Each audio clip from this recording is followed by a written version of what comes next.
تو اس لیے یہ بات حالانکہ ان کی اپنی جو کتب ہیں اس کے اندر بھی واضح طور پہ یہ موجود ہے. یہ ملا باقر مجلسی ان کے بہت بڑے عالم ہیں, انہوں نے بھی اس بات کو لکھا ہے اپنی کتاب حیات القلوب کے اندر. حیات القلوب کے اندر یہ بات لکھی ہے, اور اصول کافی کے اندر ان کے جو پہلی کتاب ہے حدیث کی, اس کے اندر بھی یہ موجود ہے کہ رسول اللہ کی حضرت خدیجہ کے بطن سے یہ 4 بیٹیاں تھیں. حضرت رقیہ, حضرت زینب سب سے بڑی ہیں, اور چھوٹی جو سب سے چھوٹی اور حضور کی محبوبہ ہیں حضرت سیدہ فاطمہ زہرا رضی اللہ تعالیٰ عنہا ہے. اور حضرت جو رقیہ ہیں ان کا وصال کتنی ہجری میں ہوا ہے؟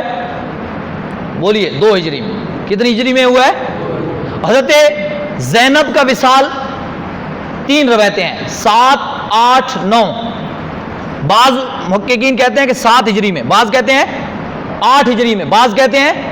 اور حضرت ام کلثوم جو حضرت عثمان غنی کی دوسری بیوی ہیں, ان کا وصال کب ہوا؟ 8 ہجری میں. کب ہوا؟ اور حضرت رسول کریم کی جو سب سے چھوٹی شہزادی حضرت فاطمہ زہرا جو امام حسن اور امام حسین کی ماں ہیں, جن سے حضور کو انا اعطیناک کل کوثر کا مظہر حضور بنے, وہ ان کا وصال حضور علیہ السلام کے بعد 11 ہجری میں ہوا. اب کئی لوگ کہتے ہیں کہ اگر یہ حضور کی بیٹیاں تھیں تو جب وہ مسئلہ بنا کون سا, جب عیسائیوں نجران کے عیسائیوں نے کہا کہ تم اپنی بیٹیاں لے آؤ, ہم اپنی لے آتے ہیں, تو یہ کہتے ہیں کہ اگر حضور کی یہ بیٹیاں تھیں تو سرکار ان کو لے کے کیوں نہیں آئے؟ سوال سمجھ آیا کہ نہیں آیا؟ کوئی آپ کو دھوکہ دے سکتا ہے کہ ان کو کیوں نہیں لے کے آئے؟ سید فاطمہ کو لے کے آئے, وہ بیٹیاں تھیں تو ان کو بھی لے کے آتے. تو یہ انہیں پتہ, اب یہ سیدھے سادہ آدمی تو پریشان ہو جائے گا. اصل بات یہ ہے کہ یہ جو واقعہ ہوا ہے یہ 10 ہجری میں ہوا ہے. یہ مباہلے کا واقعہ کب ہوا ہے؟